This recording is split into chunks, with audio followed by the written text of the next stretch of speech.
Kanhangad Hosdurg service സഹകരണ bank ഹാളിൽ DCC നേതൃയോഗം നടന്നു. KPCC general secretary advocate M. Liju ഉദ്ഘാടനം ചെയ്തു.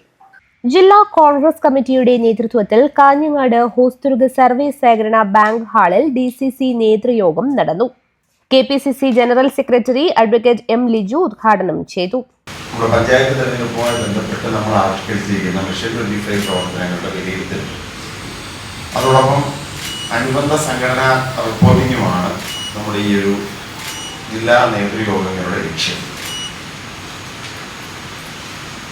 ഇന്ന് കാസർഗോഡ്, നാളെ ഉച്ചയ്ക്കാണ് തിരുവനന്തപുരം, തിരുവനന്തപുരത്തെ എത്തിയിട്ടുണ്ട്. അങ്ങനെ 20-ാം തീയതിക്ക് മുമ്പ് സംസ്ഥാനത്തെ എല്ലാ ജില്ലകളുടെയും നേതൃയോഗങ്ങൾ കഴിയും. നമുക്കറിയാം, നമ്മുടെ രാഷ്ട്രീയ സാഹചര്യം, ദേശീയതയും സംസ്ഥാനത്തെയും രാഷ്ട്രീയ സാഹചര്യം,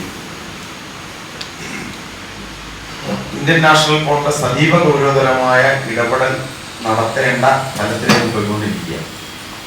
ദേശീയ തലത്തിലാണെന്നുണ്ടെങ്കിൽ നമ്മുടെ നാടിന്റെ ജനാധിപത്യം തന്നെ അപകടത്തിലാവുന്ന തരത്തിലേക്കാണ് കാര്യങ്ങൾ എത്തുന്നത്. കഴിഞ്ഞ ദിവസം രാജ്യസഭാ ഉപാധ്യക്ഷനെതിരെ അതായത് ഇന്ത്യയുടെ വൈസ് പ്രസിഡന്റിനെതിരെ നമുക്ക് അവിശ്വാസ പ്രമേയം കൊണ്ടുവരുന്നത് ഇന്ത്യ ചരിത്രത്തിൽ തന്നെ ആദ്യത്തെ ഒരു സംഭവമാണ്. വൈസ് പ്രസിഡന്റിനെതിരെ ഇംപീച്ച്മെന്റ് പ്രമേയം കൊണ്ടുവരേണ്ടത് സാധിക്കും. DCC പ്രസിഡന്റ് PK ഫൈസൽ അധ്യക്ഷനായി. KPCC general secretary advocate Soni Sebastian, മുൻ DCC president Hakeem Kunnil, UDF ജില്ലാ കൺവീനർ A. ഗോവിന്ദൻ നായർ, സേവാദൾ സംസ്ഥാന chairman Rameshan Karuvacheri, professor Khader Mangad, Karimbil Krishnan, Santhamma Philip, Meenakshi Balakrishnan, PG Dev, MC Prabhakaran, BP Pradeep Kumar, advocate PV Suresh തുടങ്ങി നിരവധി പേർ സംസാരിച്ചു. News bureau, Kanhangad.